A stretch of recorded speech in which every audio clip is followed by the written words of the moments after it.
Today on Absolute Anthem, we're going to be taking a look at Shaper Storms, diving into the confirmed lore we have for the storms, and speculating and doing a little bit of theory crafting on just what Shaper Storms could offer from a gameplay perspective.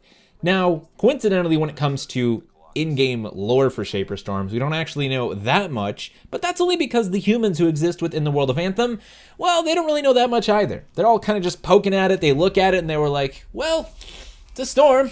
Yeah, that's a storm, all right. There's a couple Shaper relics around here. In fact, maybe that storm, it's being created by the Shaper relics. Yep, I think that's a Shaper storm. What do you think, Bob? I think so, Steve, and they call it a Shaper storm. That's literally it. That's basically what happened. They just came up with this common vernacular to describe Shaper storms as Shaper storms. Beyond that, there have been no scientific attempts from the Arcanist or anyone for that matter to actually explain how or why they exist.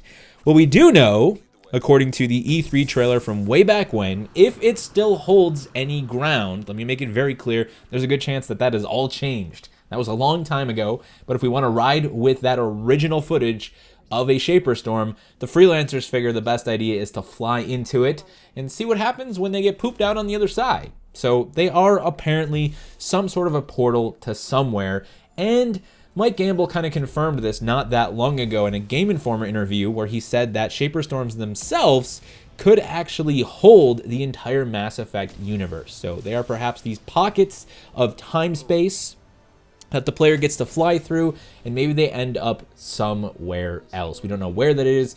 We don't know how that's supposed to happen. The original E3 trailer described the Shaper Storms as large-scale world events that happen dynamically, allowing freelancers to embark on expeditions and stories beyond the walls of Fort Tarsis while they're out in the wilds, of course, is what they ended up saying.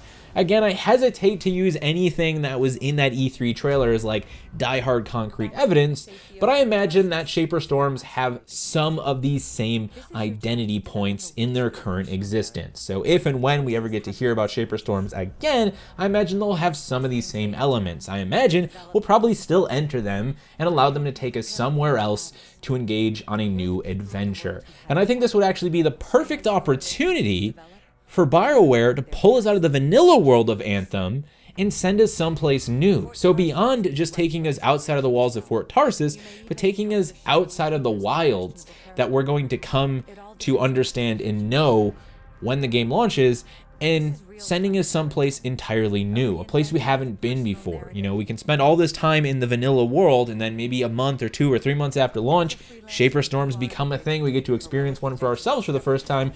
We get sucked through that crazy stormy vortex, and then on the other side is a whole bunch of challenges in a location, in a place, with maybe even an aesthetic that we've simply never seen before. It's a great opportunity for BioWare to just deliver something new after the game will have already been live and have been active. When they talk about large-scale world events, that's where things are probably going to get interesting. I'm curious to see how they're going to implement it for real in-game. You know, there's always been this big discussion around, hey, we've made this shared open world so we can do things like this and have them exist for everyone. So does a Shaper Storm perhaps show up, you know, let's just say it shows up 2 months after launch, and it's in one part of the open world and it's there just constantly storming, and you can go there with your friends knowing that it's active to go into this world event to experience other things. How many players might we see on the other side of this event? Will it still just be the 4-player group requirement that we see for other activities like Strongholds, or could this be something more social and open? I'm curious to see just how far they take that, and I'm also curious to see if there's any after effect of the storm itself. Again, this is BioWare talking about changing the world, being able to modify it and tweak it and grow it. Shaper Storms could be the first instance of that. The storm itself could form in a place that we previously spent a lot of time in, but once the storm is dead and gone, it's transformed that location. Maybe leaving behind more damaging Shaper relics. Maybe the Shaper relics there become more enraged, more dangerous, if you will, causing an infection in the world that makes more powerful enemies appear in that location. This is all just speculation, all just theory crafting, but we've seen a lot of cool stuff with the Shaper relics already and how they kind of affect the world. Even without knowing a lot about that lore, we can see that they have a huge impact on the world around them, and Shaper Storms are likely the greatest form of that, the most powerful example of what just raw Shaper Relic energy can do, and potentially the damage and the chaos that it can cause. So I'm curious to see just how much, if at all, Shaper Storms are going to transform the world around them and change the way we play even after the storm has ended and we've flown back out the other side, hopefully safe and sound with whatever treasures or loot we might have been able to find while we were inside. It's super cool, and I love that every time we learn something new about Anthem, there's a piece of lore to go with it. Like that interview in Game Informer with Mike and Mark, just that little line that Mike spit out, I was like, that's the kind of stuff that I really like. You know, give us those little bits of lore. It's like the rip stream. It's the main reason that they can't leave whatever planet Anthem takes place on. There's this crazy turbulent air force that will just rip you out of the sky. Like, there's a reasoning for just about everything, and I can't wait to dig into that codex and learn more. And I imagine at this point the devs are just as antsy as we are to talk about their post-launch ideas, and it seems like Shaper Storms might be one of the first things on that list. So hopefully we won't have to wait long now. Of course, not long before we'll actually be able to play Anthem, but hopefully not much longer to find out just what Shaper Storms are. I'm not saying I'm eager to get more content in the game, because I don't really know how much is there at launch yet, but Shaper Storms look pretty freaking cool, man. You know, if you're going to throw something at us soon after launch, I'd gladly take a Shaper Storm. That's all I got to say. Let me know your theories and your thoughts on Shaper Storms, both from a lore perspective and, of course, what you might expect from a gameplay perspective. Where is your head at? You know, what sort of theories do you have? And I guess outside of the theory crafting and speculation side of it, what would you like to see from a Shaper Storm? Leave your thoughts down in the comment section below. Once again, guys, be sure to check out my live stream schedule. It is now officially rocking and rolling. I will be starting streams this Tuesday, January 8th.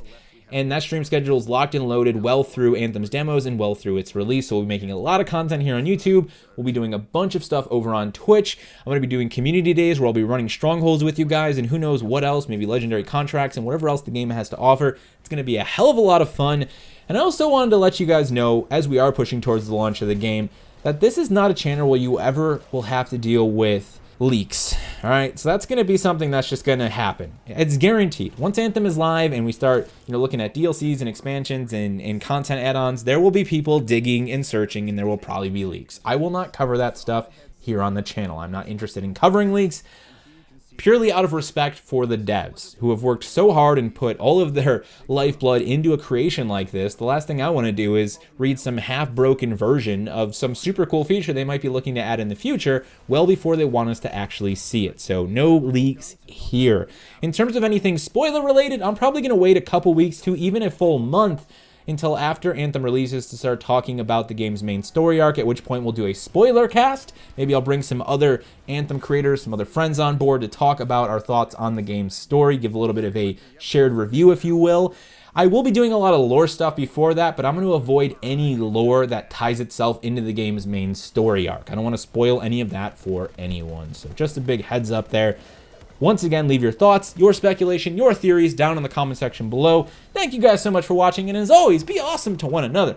Because, man, at the end of the day, when you're flying through that Shaper Storm, you better hope you guys were all great to one another.